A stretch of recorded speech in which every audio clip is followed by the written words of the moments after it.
Les avions, de gros morceaux de métal, sont capables de flotter dans l'air grâce à des moteurs.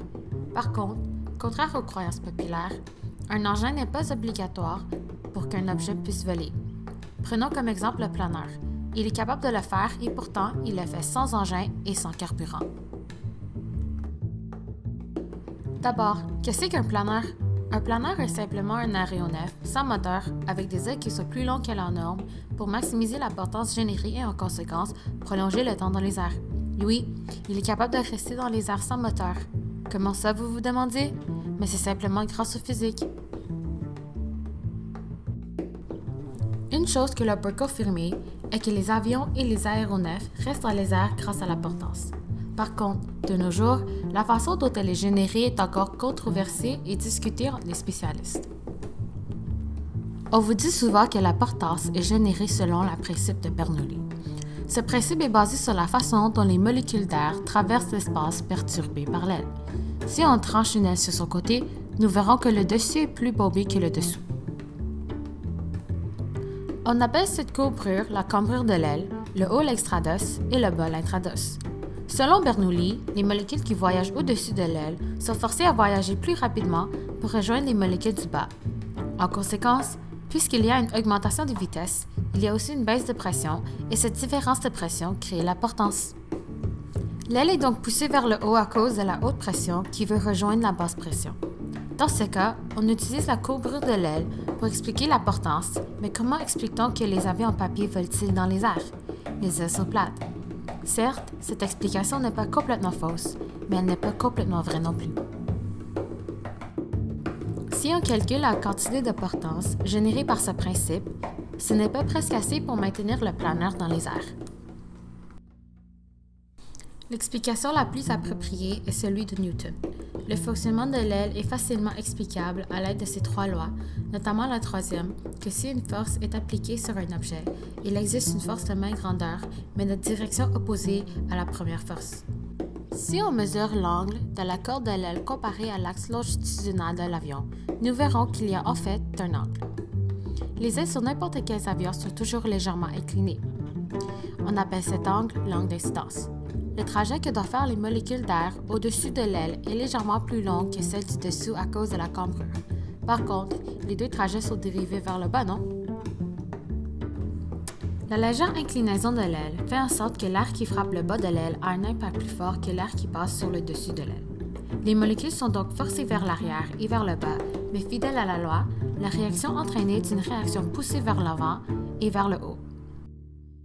L'air reste collé à l'aide d'un effet nommé coanda. Les molécules d'air qui y passent au-dessus de l'aile entraînent les molécules stationnaires juste en dessous de lui. Cela crée une espèce de vide qui aide à l'adhésion des molécules de l'air sur la surface de l'aile. Le flux d'air est donc attiré vers la surface de l'extrados. Encore une fois, à cause de la troisième loi de Newton, l'aile est poussée vers le haut. C'est bizarre, mais les fluides agissent d'une façon différente sur une surface courbe. Elle les contourne au lieu de juste glisser sur la surface et tomber en ligne droite. Le témoignage parfait d'un verre d'eau sous un robinet. À vous de l'essayer. Voyons maintenant ce qui peut affecter un vol. Puisqu'un planeur n'est pas très lourd, plusieurs facteurs l'affectent, notamment les vents. Les vents traversiers sont un des plus grands ennemis du planeur. Il faut s'ajuster un circuit pour ne pas être porté trop près ou trop loin de la piste d'atterrissage. Lors d'une journée de vent haute, il faut faire un circuit plus rapproché et une journée avec peu ou sans de vent, un circuit plus éloigné car le taux d'efficacité des aérofreins dépend de l'intensité des vents. Durant ce circuit en planeur, il n'est pas une option de revenir à la piste ni de monter plus haut, alors il faut se méfier de l'altitude et bien juger la distance d'atterrissage. Comme les planeurs n'utilisent pas de carburant et les différentes méthodes comme le treuil et le remorquage ne demandent pas une grande quantité d'essence, les niveaux de CO2 produits sont très bas.